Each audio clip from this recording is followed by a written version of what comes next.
मैले यो भन्दा अगाडि बनाएको भिडियोहरुमा धेरै मानिसहरूले मलाई सोध्नु भएको थियो कि सच्चाई केन्द्र के हो, झुटो कि सत्य हो त सच्चाई केन्द्र भनेर। यसरी सोध्नु उनीहरु मध्येमा कोही क्रिस्चियन हुनुहुन्छ होला, कोही सच्चाई केन्द्र भित्रैबाट पनि हुनुहुन्छ होला। आज म तपाईहरुलाई यस विषयमा स्पष्ट पार्ने नै छु र यहाँहरुलाई नै स्पष्ट पार्नको निम्ति यस भिडियोलाई तयार गरेको छु। हामीले सच्चाई केन्द्र झुटो कि सत्य कि के हो त यो भनेर बुझ्नको निम्ति चाहिँ हामी सच्चाई केन्द्र भित्रको इतिहासमा जानुपर्छ र यस इतिहासलाई मैले थोरै अध्ययन गरेर आएको छु र म यहाँहरुलाई पनि मैले पाएको जानकारीहरु भन्ने नै छु। अब सच्चाई केन्द्रको सुरुवात चाहिँ कुन देशबाट भयो, कुन ठाउँबाट भयो, कसरी भयो त भन्दाखेरि चाहिँ यस्तो रहेछ। सच्चाई केन्द्र चाहिँ भारतको उत्तराखण्डबाट सुरु भएको रहेछ यो धर्मको चाहिँ। अनि त्यहाँ चाहिँ सत्संग नामक एक समूहबाट सुरु भएको जसलाई तुम जगत की ज्योति भनेर पनि चिनिन्थिएछ। अनि उहाँहरुबाट नै यो धर्मको स्थापना भएर आयो। अनि त्यही नै अहिले जसले नेपालमा सच्चाई केन्द्र चलाइरहनु भएको छ अर्थात प्रकाशदीप गैरे र सुशीला कट्टेल गैरे दुई जनाले उहाँहरु पनि त्यही गएर यसको विषयमा सिकेर बुझेर आउनु भएको रहेछ र उहाँहरुको बोली, उहाँहरुको वचन प्रचार अनि उहाँहरुको कुराहरु, उहाँहरुको चाहिँ मनोभाव, त्यो मनोविज्ञहरु, उहाँहरुको भनाइहरुलाई हामीले विश्लेषण गर्दाखेरि चाहिँ उहाँहरुको जरा छैन। किन भन्दाखेरि चाहिँ सबै धर्मको मिश्रित धर्म हो यो सच्चाई केन्द्र खासमा। किनभने उहाँहरु सबैलाई मान्नुहुन्छ अनि फेरि उहाँहरु सबैबाट अलग भएको पनि दाबी गर्नुहुन्छ। अनि यो आफैमा कम्प्लिकेटेड र मिश्रित र आफैमा भाँजिएको जस्तो देखिन्छ। त्यसो भएको कारणले गर्दाखेरि सबैभन्दा पहिले हामीले के बुझ्न पर्यो भनेदेखि सच्चाई केन्द्र भनेको क्रिस्चियन पनि होइन, सच्चाई केन्द्र भनेको हिन्दू पनि होइन, सच्चाई केन्द्र भनेको मुस्लिम पनि होइन, सच्चाई केन्द्र भनेको बुद्धिस्ट पनि होइन, सच्चाई केन्द्र भनेको किराँत पनि होइन। सच्चाई केन्द्र भनेको आफैमा एउटा अलग्गै धर्म हो जुन धर्म चाहिँ सबै धर्महरुको मिश्रणबाट उहाँहरुले सिर्जना गर्नु भएको छ। त्यसो भएको कारणले गर्दाखेरि सच्चाई केन्द्रले कसैलाई विरोध गर्दैनौं हामी भनेर उहाँहरु भन्नुहुन्छ, उहाँहरु कसैलाई विरोध गर्दैनौं हामी भनेर भन्नुहुन्छ। तर फेरि मैले सच्चाई केन्द्रहरुले बोलेको यसरी बोलेको चाहिँ मैले सुनेको छैन। मुक्ति प्राप्त गर्नको निम्ति, स्वर्ग प्राप्त गर्नको निम्ति चाहिँ तपाईहरु यही आउनुपर्छ भनेर उहाँहरुले यसरी पनि भन्नुभएको चाहिँ छैन। ठिकै, यहाँ कम्प्लिकेटेड छ, यहाँ केही न केही भित्र लुकाइएको छ, यहाँ केही न केही छल गरिएकै छ। नत्र भएदेखि त क्रिस्चियनिटीमा आउँदाखेरि येशू ख्रीष्टले भन्नुभयो, सरासर ख्रीष्टले भन्नुभयो, साँचो साँचो म तिमीहरुलाई भन्दछु बाटो सत्य र जीवन म नै हुँ भनेर येशू ख्रीष्टले स्पष्ट रूपमा भन्नुभएको छ। जसको अर्थ हो कि ख्रीष्ट येशू बाहेक मुक्तिको बाटो अर्को छँदै छैन, ख्रीष्ट येशू बाहेक जीवनको बाटो अर्को छँदै छैन, ख्रीष्ट येशू बाहेक पापको क्षमाको बाटो अर्को छँदै छैन। र पृथ्वीमा सबै मानिसहरुको माझमा मानिसहरुको पापको क्षमा, जीवनको मुक्ति र अनन्त जीवनमा प्रवेशको निम्ति र परमेश्वरसँगको एक सत्य ईश्वर जो जीवित र सत्य हुनुहुन्छ उहाँसँग सम्बन्ध स्थापना गर्नको निम्ति एउटै मात्रै नाम दिएको छ जुन नाम चाहिँ येशू नाम हो भनेर स्पष्टसँग बाइबलमा धेरै ठाउँहरुमा हामीलाई स्पष्टीकरण दिएको पनि छ र परमेश्वरबाट हुकुम पनि गरिएको छ यस्तो वचनहरु। तर सच्चाई केन्द्रमा यस्ता कुराहरु पाइदैन। भलै उहाँहरु ख्रीष्टको येशूको नाम पनि लिनुहुन्छ, परमेश्वर पिताको नाम पनि लिनुहुन्छ, तर उहाँहरु स्पष्ट भने हुनुहुन्न आफैमा। त्यसो भएको कारणले गर्दाखेरि सच्चाई, झुटो, साँचो यो केही पनि होइन, यो आफैमा एउटा अलग्गै धर्म हो जो मानिसहरुले सुरु गरेका छन्। अब यो सच्चाई केन्द्रको स्थापकले चाहिँ कति अध्ययन गरेको रहेछ भन्ने बुझिन्छ भने उले सबै धर्महरु बुझेको रहेछ। अनि सबै धर्मबाट यो धर्मबाट अलिकति यो धर्मबाट अलिकति यो धर्मबाट अलिकति यो, त्यो धर्मबाट अलिकति यो, सबै धर्मको मिश्रणमा एउटा अलग्गै धर्म उहाँहरुले स्थापना गर्नु भएको रहेछ। र यस्ता व्यक्तिहरुको विषयमा बाइबलमा यस्तो लेखिएको छ। अब यो वचन खण्ड चाहिँ उहाँहरुमा कसरी जोडिन्छ भन्देखि उहाँहरु येशू ख्रीष्टको पनि नाम लिनुहुन्छ। त्यसो भएको कारणले गर्दाखेरि यो वचन म प्रयोग गर्दै छु। यसरी लेखिएको छ, पहिलो तिमोथीको पुस्तक 6 अध्यायको 3 देखि म तपाईहरुको माझमा 5 सम्म पढ्ने छु। यदि कसैले अरू सिद्धान्त सिकाउँछ र हाम्रा प्रभु येशू ख्रीष्टको उचित वचन र ईश्वर भक्ति अनुसारको शिक्षासँग सहमत हुँदैन भने त्यो घमण्डले फुलेको हुन्छ र त्यसले केही जानेको हुँदैन। एकदम विचार गर्नुहोला, त्यसले केही जानेको हुँदैन। त्यसले व्यर्थको वाद विवाद गर्छ र एक एक शब्द लिएर झगडा गर्न खोजी हिँड्छ। यी कुराहरूले डाह, कलह, बदनामी र खराब शंकाहरू उत्पन्न गराउँछ, जुन सच्चाई केन्द्रको कारणले गर्दाखेरि क्रिस्चियन समाजभित्रमा उठिरहेको छ अहिले। त्यसै भएको कारणले गर्दाखेरि त धेरैजना मानिसहरूले मलाई सच्चाई केन्द्र के हो, झुटो हो कि सत्य हो भनेर चाहिँ सोधिराख्नु भएको छ। र यहाँ लेखिएको छ, र बुद्धिभ्रष्ट भएका, सत्यबाट अलग भएका मानिसहरूका माझमा कचिङ्गल उठाउन अनि भक्ति चाहिँ फाइदा उठाउने उपाय हो भनी तिनीहरू ठान्छन् भनेर यहाँ लेखिएको छ। यो बाइबलमा, यो भर्समा, यो खण्डमा लेखिएका हरेक शब्दहरूमा हामीले ध्यान दिन पर्छ र यही खण्डले हामीलाई स्पष्टीकरण दिएको छ कि यसरी येशूकै नाम लिएर आउने मानिसहरू, परमेश्वरकै नाम लिएर आउने मानिसहरू पनि कस्तो हुन् भनेर बुझ्नको निम्ति, सत्य हो कि होइन भनेर बुझ्नको निम्ति तिमोथीको पुस्तक, पहिलो तिमोथीको पुस्तक 6 अध्यायको 3 देखि 5 सम्मको पदले हामीलाई बडो सहयोग गरेको छ र हामीलाई यहाँ स्पष्ट पनि पारेको छ। सच्चाई केन्द्रको कुनै पनि जरा भेटिँदैन। सच्चाई केन्द्रको कुनै आफ्नै रुट छैन उनीहरूको। उनीहरू अरूको छानबिन गरेर अनि अरूबाट अलिअलि सापटी लिएर उहाँहरूले एउटा आफ्नो धर्म स्थापना गरेको यहाँ भेटिन्छ। किन भन्दाखेरि उहाँहरूको भनाइ यस्तो छ भनेको हाम्रो सच्चाई केन्द्रको एउटा भवनको नाम भनेको हाम्रो विश्व हिन्दू अनुग्रह। विश्व हिन्दू चाहिँ किन राख्यौं भने विश्व हिन्दू भनेको विश्वका सम्पूर्ण मानिसहरूले चाहिँ हामीले हिजोको हिन्दूको जस्तै संस्कृतिहरू हैन, जुन संस्कारहरू जस्तै पितृ श्राद्धहरू देखि लिएर हरेक कुराहरू हैन, आफूले मान्नुपर्ने जस्तै तिहारको चाडहरू कुनै पनि हामीले धर्म संस्कृतिको बारेमा परिवर्तन गरेका छैनौं। फेरि त्यति मात्रै त कहाँ हो र, सच्चाई केन्द्र नै चलाउनु हुने। सच्चाई केन्द्रकै मेन व्यक्तित्व, मेन मानिसले जसको नाम चाहिँ सुशीला कट्टेल गैरे हो, उहाँ पनि यसो भन्नुहुन्छ, क्राइस्ट पनि व्यक्ति हो हैन, ईश्वरको वचनलाई फलो गर्ने फलोअर्स हो जीसस क्राइस्ट भनेको। ईश्वरको सत्य कुरालाई प्रकट गर्ने व्यक्ति हुनुहुन्छ। उहाँ पनि हामी जस्तै व्यक्ति हो, तर हामीले मान्ने उहाँलाई होइन, उहाँलाई पनि जीवन दिने र हामीलाई पनि जीवन दिने सृष्टिको स्रोत ईश्वरलाई मान्छौँ हामी। अब उहाँहरू भन्नुहुन्छ येशू ख्रीष्ट एकजना व्यक्ति पो त, अथवा अगमवक्ता पो त, अथवा परमेश्वरलाई पछ्याउने, परमेश्वरको धार्मिकतामा रहेको मानिस पो त भनेर उहाँहरू भन्नुहुन्छ।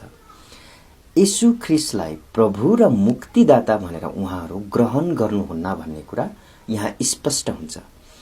फेरि परमेश्वरसम्म पुग्नको निम्ति चाहिँ उहाँहरू येशू मसीहको नाम प्रयोग गर्नुहुन्छ। कस्तो कम्प्लिकेटेड उहाँहरू।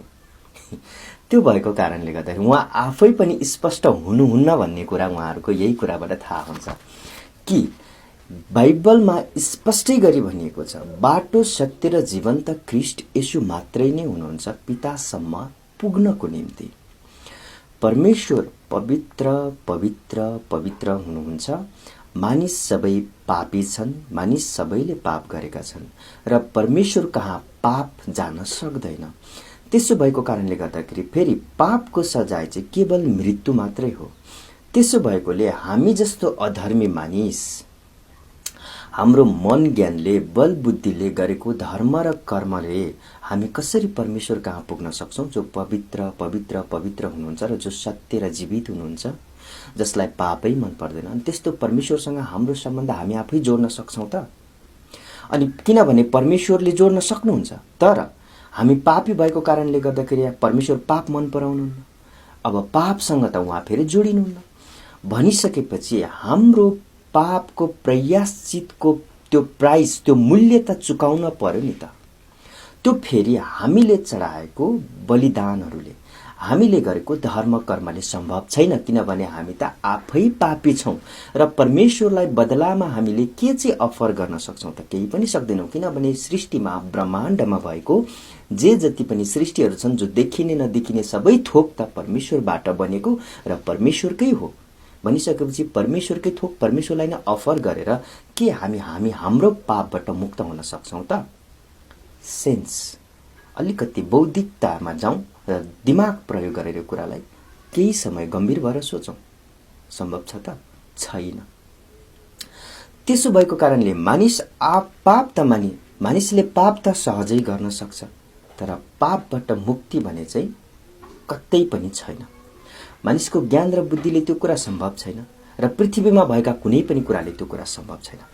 त्यसै भएको कारणले गर्दाखेरि मानिसहरू हामीलाई मुक्ति छैन भनेर साह्रै नै बेहाल अवस्थामा थिए। मानिसहरू मुक्ति नपाएर बेहाल अवस्थामा थिए र मानिसहरू मुक्तिको खोजीमा पनि थिए। अनि मानिसहरू फेरि पाप पनि गरिरहेका थिए। मानिसहरू यस्तो अवस्थामा गोठाला बिनाको भेडाहरू जस्तो, जसलाई चाहिँ सहजै रूपमा जंगली हिस्रक जनावरहरूले अट्याक गर्न पनि सक्छ, शिकार बनाउन पनि सक्छ र ती भेडाहरू अर्काको बालीमा पनि पस्न सक्छन्। अरू कसैले ढुङ्गा पनि हान्न सक्छ, चोट लगाउन सक्छ, मार्न सक्छ, जे पनि गर्न सक्छ। त्यस्तो भेडाहरू जस्तो मानिस बेहाल अवस्थामा थिए। तर यूहन्ना 3 अध्यायको 16 पदमा यसरी लेखिएको छ, किनभने परमेश्वरले संसारलाई यस्तो प्रेम गर्नुभयो कि उहाँले आफ्ना एकमात्र पुत्र दिनुभयो, ताकि उहाँमाथि विश्वास गर्ने कोही पनि नाश नहोस्, तर त्यसले अनन्त जीवन पाओस्। त्यसै भएको कारणले गर्दाखेरि येशू ख्रीष्ट तपाईँ र मेरो पापको साटोमा यस पृथ्वीमा आएर हाम्रो पापको मूल्य येशूले चुकाउनु भएकै कारणले येशू ख्रीष्टमा मात्रै हाम्रो जीवन छ। येशू ख्रीष्टमा मात्रै हाम्रो पापको क्षमा छ, किनभने उहाँले हाम्रो पापको ऋण तिरिदिनु भएको छ। त्यसै कारणले गर्दाखेरि ख्रीष्टलाई ग्रहण नगरी स्वर्ग प्राप्ति, परमेश्वरसँगको सम्बन्ध असम्भव छ। तर सच्चाई केन्द्रहरू भन्नुहुन्छ येशू हामीलाई चाहिँदैन, उहाँ त एकजना मानिस मात्रै हो, तर हामी डाइरेक्ट परमेश्वरसँग जोडिन्छौँ भन्नुहुन्छ। सम्भव कसरी छ? किनभने मानिस पापी छ, परमेश्वर पवित्र हुनुहुन्छ। मानिसले आफ्नो कोसिसले परमेश्वरसँग जोडिन सक्दैन, परमेश्वर पापलाई मन पराउनुहुन्न। मध्यस्थकर्ता खोइ त, त्यो जोड्ने, त्यो पुल खोइ त भन्दा चाहिँ त्यो मध्यस्थकर्ता येशू ख्रीष्ट भएर, जो परमेश्वरको स्वरूप र परमेश्वर नै हुनुहुन्छ र जो परमेश्वरको पुत्र र जो वचन हुनुहुन्थ्यो, उहाँले देह धारण गरेर अर्थात् शरीरमा प्रकटित भएर मानिस स्वरूपमा तपाईँ र मेरो माझमा आउनुभयो र तपाईँ र मैले गरेको पापको ऋणको खातिर उहाँ मर्नुभयो र उहाँको मृत्युमा हामीले हाम्रो पापको क्षमा पायौँ। उहाँ तेस्रो दिनमा फेरि पुनर्जीवित भएर आउनुभयो, पुनरुत्थित जीवनमा आउनुभयो, उहाँ जीवित हुनुभयो र उहाँ यसरी पुनरुत्थान हुनुहुँदा तपाईँ र मैले उहाँको पुनरुत्थानमा अनन्त जीवन प्राप्त गर्यौं। त्यसैले परमेश्वर प्रेममा धनी हुनुहुन्छ, किनभने उहाँले हाम्रो खातिर आफ्नो एक मात्रै पुत्रलाई दिनुभयो ताकि हामी बाँचौं भनेर, जसो यूहन्नाको पुस्तक 3:16 पदमा लेखिएको छ। बुझ्दै हुनुहुन्छ? त्यसो भएको कारणले गर्दाखेरि ख्रीष्ट बिना परमेश्वरसँगको सम्बन्ध, येशू मसीह बिना परमेश्वरसँगको सम्बन्ध हाम्रो असम्भव छ। किनभने अदनको बगैँचामा नै जब पनि मानिसले पापको फल खाए, तब मानिसहरू के भए त? परमेश्वरसँगको सम्बन्धबाट पिछाडिए, छुटे, टुटे अनि मानिसहरू केवल पाप गर्नमा मात्रै व्यस्त रहे। तर परमेश्वरले मानिसलाई बिर्सनु भएन। संसारलाई परमेश्वरले यस्तो प्रेम गर्नुभयो भनेको चाहिँ मानिसहरूलाई परमेश्वरले यति साह्रो प्रेम गर्नुभयो कि अन्ततः उहाँले आफ्नो पुत्र दिएर, एक मात्रै पुत्र दिएर हामी मानिसहरूलाई बचाउनु भयो। त्यसै भएको कारणले गर्दाखेरि यूहन्नाको पुस्तक 3 अध्यायको 18 पदमा लेखिएको छ, जसले उहाँमाथि विश्वास गर्छ त्यो दोषी ठहरिँदैन, तर विश्वास नगर्ने चाहिँ अघि नै दोषी ठहरिएको छ, किनभने उसले परमेश्वरका एकमात्र पुत्रको नाउँमा विश्वास गरेको छैन। सच्चाई केन्द्रहरू भन्नुहुन्छ कि येशू मसीह मानिस मात्रै हो, हामी डाइरेक्ट परमेश्वरसँग जोडिन्छौँ, जुन असम्भव छ, इम्पोसिबल छ। बाइबल अनुसार यो सम्भव छैन र उहाँहरूले येशू ख्रीष्टलाई इन्कार गरेकै कारणले, त्यो मैले होइन, हामी मानिसहरूले होइन, येशू ख्रीष्टकै वचनले उनीहरूलाई यसो भन्छ, जसले उहाँमाथि अर्थात् येशूमाथि विश्वास गर्छ त्यो दोषी ठहरिँदैन। किन दोषी ठहरिँदैन त भन्दाखेरि हाम्रो दोषको मूल्य येशूले चुकाउनु भएको छ, त्यसकारण हामी त्यो दोषबाट मुक्त भएका छौँ। तर विश्वास नगर्ने चाहिँ अघि नै दोषी ठहरिएको छ, किनभने उसले परमेश्वरका एकमात्र पुत्रको नाउँमा विश्वास गरेको छैन। विश्वास नगर्ने हरेक आफ्नो पापको दोषी ठहरिएको छ। किन त भन्दाखेरि उसको पापको मूल्य चुकाइएको छैन। त्यसो भएको कारणले गर्दाखेरि ऊ दोषी ठहरिएको छ। अब दोषी ठहरिनेहरू स्वर्ग सम्भव छैन, जीवनमा प्रवेश गर्नु सम्भव छैन। किनभने यूहन्नाको पुस्तक 3 अध्यायको 35 र 36 मा लेखिएको छ, पिताले पुत्रलाई प्रेम गर्नुहुन्छ र सबै थोक उहाँकै हातमा दिनुभएको छ। जसले पुत्रमाथि विश्वास गर्छ त्यससित अनन्त जीवन छ। जसले पुत्रको आज्ञा पालन गर्दैन त्यसले जीवन देख्ने छैन, तर परमेश्वरको क्रोध त्यसमाथि रहिरहन्छ। परमेश्वरको क्रोध त्यसमाथि, कसमाथि? यीशु ख्रीष्टलाई प्रभु र मुक्तिदाता भनी ग्रहण नगर्नेहरूमाथि। किन भन्दाखेरि पाप छ नि त ऊभित्र अझै पनि, उसको पापको मूल्य चुकाइएको छैन नि त। अनि परमेश्वरले अनुग्रह र प्रेम र दया गरेर मानिसहरूलाई कि मर्न नपरोस् भनेर आफ्नो एकमात्रै पुत्रलाई दिइहाल्नुभयो र यीशु ख्रीष्टले हाम्रो निम्ति आफ्नो रगत बगाउनु भयो र हाम्रो पापको लेखी बग्नु पर्ने हाम्रो रगत यीशु ख्रीष्टले बगाउनु भयो र उहाँको रगत बगाउनु भयो र उहाँको रगतमा हामी बाँच्यौँ, उहाँको मृत्युमा हामी बाँच्यौँ। अनि परमेश्वरको यति ठुलो अनुग्रहलाई इन्कार गरेको कारणले गर्दाखेरि परमेश्वरको क्रोध झन दन्केर आउँछ र त्यसमाथि परमेश्वरको क्रोध रहिरहन्छ। अनि परमेश्वरको क्रोध रहिरहनु भनेको चाहिँ अनन्तको निम्ति दण्डमा, नरक कुण्डमा फ्यालिनु। र ख्रीष्ट यो चाहिँ कस्तो अवस्थामा हुन्छ त? 18 जसले उहाँमाथि विश्वास गर्छ त्यो दोषी ठहरिँदैन, तर विश्वास नगर्ने चाहिँ अघि नै दोषी ठहरिन्छ र दोषी ठहरिनेहरूमाथि परमेश्वरको क्रोध रहिरहन्छ। अनि सच्चाई केन्द्रहरू भन्नुहुन्छ येशू ख्रीष्ट मात्रै मान्छे हो, अनि येशू ख्रीष्टलाई बाटो, सत्य र जीवन हो भनी उहाँहरू विश्वास गर्नुहुन्न। ख्रीष्ट मात्रै परमेश्वरसम्म पुग्ने जीवन हो भनेर उहाँहरू ग्रहण गर्नुहुन्न। त्यति मात्रै त कहाँ हो र? उहाँहरूले वचन अनुसारको जीवन पनि जिउनुहुन्न, लापरवाहीको जीवन जिउनु भएको हामी देखिरहेका हुन्छौँ। उहाँहरू सबै धर्मलाई पनि मान्नुहुन्छ, फेरि भन्नुहुन्छ हामी सबैबाट अलग पनि छौँ भन्नुहुन्छ। उहाँहरू आफैलाई बडो गाँजेर उहाँहरूलाई बुझ्न एकदम गाह्रो छ। त्यसो भएको कारणले गर्दाखेरि सच्चाई केन्द्र क्रिस्चियन पनि होइन, बुद्धिस्ट पनि होइन, हिन्दू पनि होइन, मुस्लिम पनि होइन, उहाँहरू अलग्गै एउटा धर्म हो जसले सबै धर्महरूबाट लिएर आफ्नो एउटा अलग्गै धर्म स्थापना गर्नुभएको छ। र यदि उहाँहरू क्रिस्चियन होइन भनेदेखि झुटो र सत्यको सवालै छैन। झुटो त त्यो जसले क्रिस्चियन हुँ भनी दाबी पनि गर्छ र परमेश्वरको वचन अनुसारको जीवन पनि जिउँदैन र अरूलाई पनि वचन अनुसारको जीवन नजिउनलाई प्रोत्साहन गर्छ भने त्यो चाहिँ झुटो हो। तर उहाँहरू त कम्प्लिट डिफ्रेन्ट हो, उहाँहरू त कम्प्लिटली पुरै अलग्गै हो, उहाँहरूको धर्मै फरक हो। त्यसो भएकोले यहाँ हामी कन्फ्युज हुन पर्दैन। अब यहाँ फेरि धेरैजनाको प्रश्न कस्तो हुन्छ भनेदेखि यदि सच्चाई केन्द्र साँच्चै नै त्यस्तो झुटो हो भनेदेखि त्यहाँ मानिसहरू किन निको हुन्छन् त, अन्य भाषाहरू किन बोल्छन् त भनेर उहाँहरू भन्दै हुनुहुन्छ। भनिसके यहाँ झुटो र साँचोको सवालै छैन। उहाँहरू कम्प्लिट डिफ्रेन्ट एउटा रिलिजन हो, उहाँहरू पुरै एउटा अलग्गै धर्मावलम्बीहरू हो।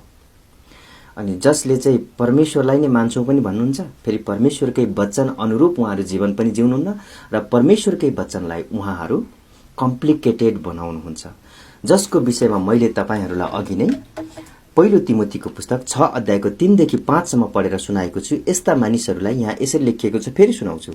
यदि कसैले अरू सिद्धान्त सिकाउँछ र हाम्रा प्रभु यीशु ख्रीष्टको उचित वचन र ईश्वर भक्ति अनुसारको शिक्षामा सहमत हुँदैन भने त्यो घमण्डले फुलेको हुन्छ र त्यसले केही जानेको हुँदैन।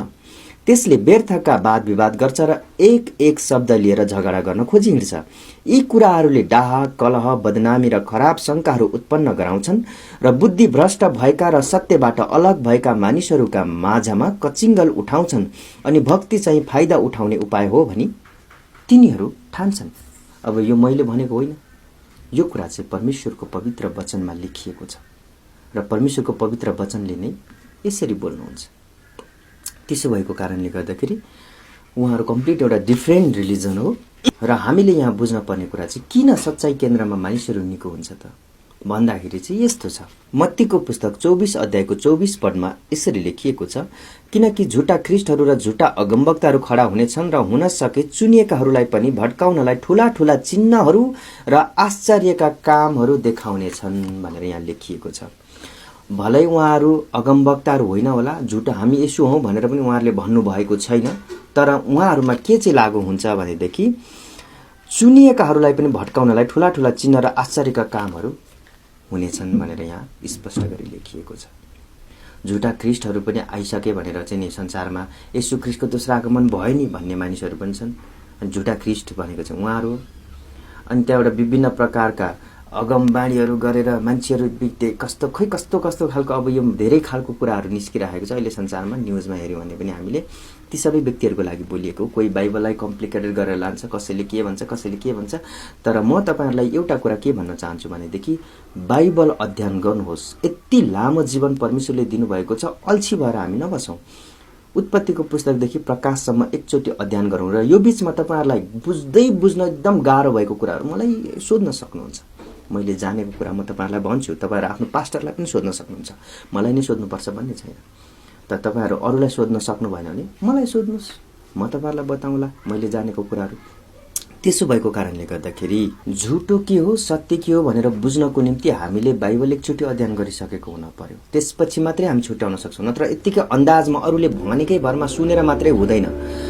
अनि मैले यहाँ जोड्न खोजेको कुरा चाहिँ के हो भनेदेखि जब पनि तपाईहरु बाइबल पढिसक्नुहुन्छ बाइबलको कुरा तपाईहरुलाई थाहा हुन्छ र झुटो के हो भन्ने चाहिँ यस्तो हो कि झुटो चाहिँ यदि कसैले बाइबल भन्दा बाहिर गएर बाइबल भन्दा अलग भएर कुनै कुरालाई बोल्छ भनेदेखि बाइबलमा भाँजिने कुरा बोल्छ भने परमेश्वरको वचनभन्दा अलग कुरा बोलेर परमेश्वरसँग जोड्न खोज्छ भनेदेखि ख्रीष्ट येशूले अराउनु सिकाउनु भएका कुरा परमेश्वरको वचनभन्दा अलगै कुराबाट ख्रीष्टसँग जोडिन खोज्छ भने त्यो झुटो हो। यदि त्यसरी मैले पनि बोल्छु भने म झुटो हो, यदि अरू कसैले बोल्छ भने त्यो झुटो हो। त्यसो भएको कारणले गर्दाखेरि झुटो के हो भन्दाखेरि बाइबल भन्दा अलग गएर जो मान्छे बोल्छ र ख्रीष्टकैसँग फेरि ख्रीष्टसँग नै त्यो कुराले ल्याएर जोड्न खोज्छ, त्यो चाहिँ झुटो शिक्षा हो।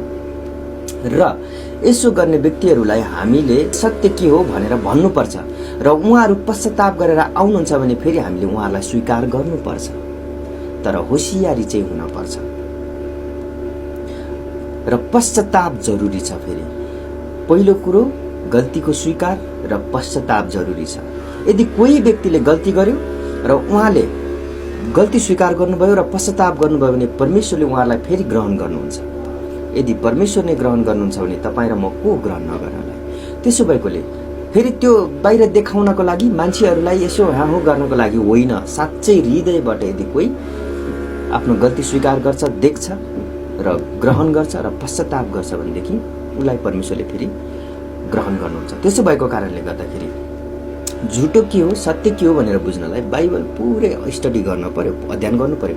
र बाइबल भन्दा बाहिर कसैले सिकाउँछ र येशूसँग जोड्छ भनेदेखि त्यो कम्प्लिट झुटो हो। त्यसो भएकोले झुटो चाहिँ त्यस्ताहरू हुन्। त्यसैले झुटो भन्नुबित्तिकै मातै मान्नुपर्ने, पितालाई मात्रै मान्नुपर्ने, खोइ कसलाई केलाई त्यस्तो होइन। तिनीहरू पनि झुटा हुन्। तर मण्डली भित्रै बसेर पिता पुत्र पवित्र आत्मा त्रिएक परमेश्वरमा नै हामी पनि ग्रहण गर्छौं नि भनेर भन्नेहरूले पनि बाइबल भन्दा बाहिर जान्छ भनेदेखि त्यो सरासर परमेश्वरले सिकाउनु भएको भन्दा गलत डाइरेक्सनमा गयो। त्यो शिक्षा गलत तरिकाले भयो। अनि गलत शिक्षाले स्वर्ग प्रवेश गराउँदैन। अनि स्वर्ग प्रवेश नगराउने हरेक शिक्षा झुटो हो। यो कुरा तपाईहरुलाई मैले बुझाउन चाहेको हुँ। र येशू ख्रीष्ट परमेश्वरकै पुत्र, परमेश्वरकै स्वरूप र उहाँ पनि परमेश्वर नै हुनुहुन्छ। त्यसो भएको कारणले गर्दाखेरि उहाँ अग्लो र उच्च सिंहासनमा विराजमान हुनुहुन्छ र सबै सृष्टिले उहाँको आराधना पूजा गर्छ। तर पनि उहाँ त्यति महान हुनुभए तापनि तपाईँ र मलाई बचाउनको निम्ति यस पृथ्वीमा आउनुभयो। यो चाहिँ प्रेम हो, यो चाहिँ अनुग्रह हो, यो चाहिँ दया हो, ताकि तपाईँ र म बाँचौं भनेर। र ख्रीष्ट यहाँ आउनुभयो तपाईँ र मेरो लागि, तपाईँ र मेरो लेखी मर्नुभयो र उहाँ फेरि पुनरुत्थान जीवित हुनुभएको छ र येशूमा विश्वास गर्नेहरूले अनन्त जीवन प्राप्त गरेका छन्। र येशू ख्रीष्टलाई उहाँ परमेश्वर होइन भनेर यदि कसैले भन्छ भनेदेखि चाहिँ उसले होस पुर्याउन पर्छ। किनभने प्रकाशको पुस्तकमा जब पनि यूहन्नालाई पछि आगमनको दिनमा हुने कुराहरूको दर्शन दिइयो, उसलाई प्रकटीकरण गराइयो। तब यूहन्नाले ख्रीष्टको विषयमा यसरी लेखेका छन्। प्रकाशको पुस्तक 1 अध्यायको 17 र 18 मा, जब मैले उहाँलाई देखेँ, अर्थात् यूहन्नाले जब येशू ख्रीष्टलाई देख्यो, तब म मरेतुल्य भएर उहाँको पाउमा परे, तर उहाँले आफ्नो दाहिने बाहुली यसो भनेर म माथि राख्नुभयो, न डराऊ, आदि र अन्त्य म नै हुँ। परमेश्वर नै हुनुहुन्छ भन्ने कुरा चाहिँ यहाँबाट स्पष्ट हुन्छ। अनि 18 मा भन्नुहुन्छ, र जीवित चाहिँ म नै हुँ, म मरेको थिएँ, हेर म सदा सर्वदाको निम्ति जीवित छु, अनि मृत्यु र पतालका साँचाहरू मसित छन्। येशू ख्रीष्ट यसो भन्नुहुन्छ। यदि त्यसो भने त न्याय पनि उहाँ नै गर्नुहुन्छ। यदि उहाँ न्याय गर्नुहुन्छ भनेदेखि त यो वचनलाई गहिरिएर विचार गर्नुपर्छ।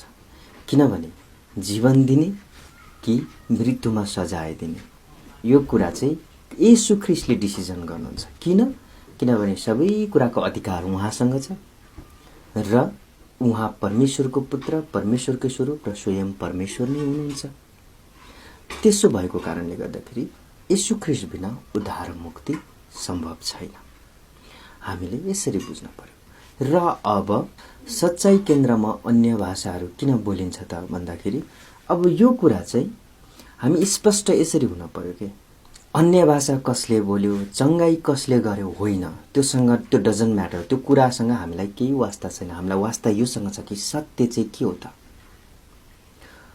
उहाँहरूले अन्य भाषै बोले पनि, उहाँहरूले रोगी बिरामी निको पारे पनि, मरेकै बिउताएर उहाँले देखाउनु भयो भने पनि, वचन अनुसार उहाँहरू नहुनु भएकोले, ख्रीष्टसँग उहाँहरू नजोडिनु भएकोले, उहाँहरू आफैमा अलग एउटा फरक खालको धर्म हुनु भएकोले हामी उहाँहरूको पछि लाग्नु उचित छैन। त्यति चाहिँ कुरा म्याटर गर्छ। त्यति चाहिँ कुरा चाहिँ हामीले बडो गम्भीर भएर विचार गर्नुपर्छ। र यही कुराले नै तपाईँ र मलाई सत्यतर्फ दोहोर्याउँदछ।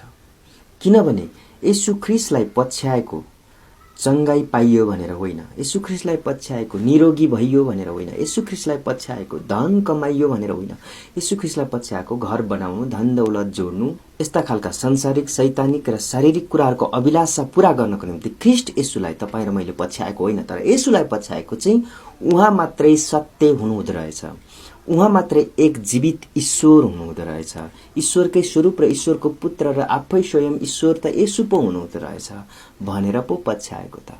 अनि उहाँमा चाहिँ हाम्रो जीवन रहेछ, उहाँमा पापको क्षमा रहेछ भनेर पछ्याएको। त्यसो भएको कारणले यदि यो सत्य थाहा पाएर पछ्याएको हो भनेदेखि त कहाँ के भयो भन्ने कुराले म्याटर गर्दैन, तर कहाँ सत्य छ भन्ने कुराले चाहिँ म्याटर गर्छ।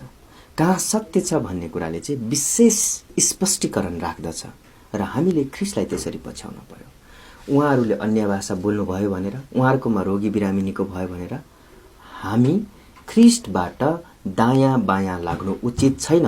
र आज यदि कोही लाग्न चाहन्छ भने उसलाई व्यक्तिगत स्वतन्त्रता, उसले आफ्नो व्यक्तिगत स्वतन्त्रतालाई प्रयोग गर्न सक्छ, जबरजस्ती केही पनि छैन।